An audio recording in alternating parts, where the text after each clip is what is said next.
2023年已经过去半个月，中共军委1号军令至今未发布，引发了外界的各种猜测。有分析认为，中国正在爆发的中共病毒疫情，军队染疫的情况或许比较严重，导致了习近平的1号军令难产。从2018年以来，中共军委新年之后，身兼军委主席的习近平在每年的1月2日至4日之间，分别会签发军委1号军令，命令开启当年的军事训练。这也是中共领导人对内展示军权的一种方式。往年，中共军委的1号军令，中共国防部官网、中共军网、解放军报会立即在头条高调发布，新华社、人民日报等同样会放在头条。但2023年已经过去2个星期，中共军委的1号军令却始终未见踪影。对此，时政评论人员表示，或许习近平一直没有签发1号军令，或者已经在部队内部签发，但故意没有对外开放。无论哪种情况都相当蹊跷。中共高层忽然打破惯例，显然内部发生了某种外界难以觉察的重大变化，不打算像往年那样释放某些关键信号。这应该与军令的内容和当前的敏感形势有关。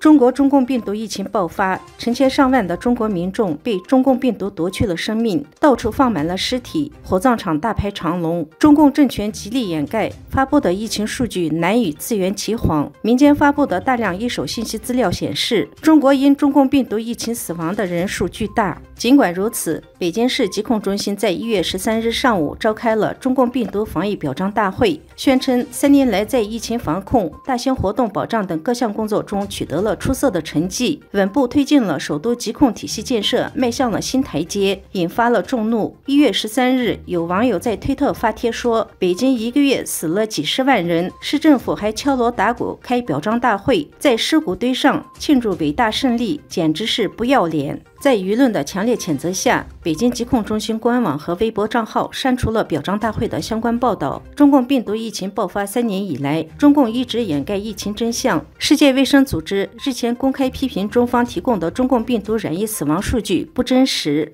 迫于舆论压力，1月14日，中共国务院联防联控机制召开了新闻发布会，宣称从2022年12月8日至2023年1月12日，中国感染中共病毒在医院死亡的人数为6万例。专家认为，这只是冰山一角，根据民间证据，真实的死亡人数至少应该成几十倍。专家认为，中共一直不情愿提供核酸的基因序列，感染率、重症率、死亡率严重违反了国际公约，也造成了疫情向全世界的扩散。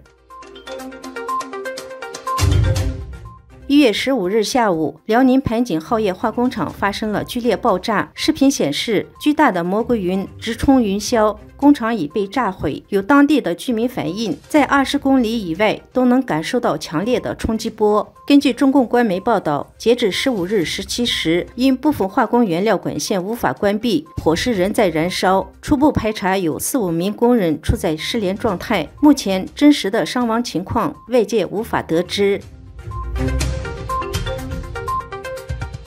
韩国总统尹锡悦日前展开了8天的经济外交行程，周末首站到访了阿联酋，这也是40多年来韩国总统首次访问阿联酋。1月15日，韩国总统尹锡悦在阿布扎比的国家宫殿获得了国宴款待，随后与阿联酋总统穆罕默德举行了约1个小时的首脑会谈，双方同意在核电、能源、投资和军工等4大核心领域加强合作，同时也进一步展开在新兴产业、医疗以及人文交流等领域的合作。会后，双方签署了13个谅解备忘录。阿联酋总统穆罕默德也宣布将在韩国投资300亿美元。此前陪同尹锡悦总统出访的大约有100家韩国公司代表组成的商务代表团，凸显了两国的合作对于韩国的重大经济意义。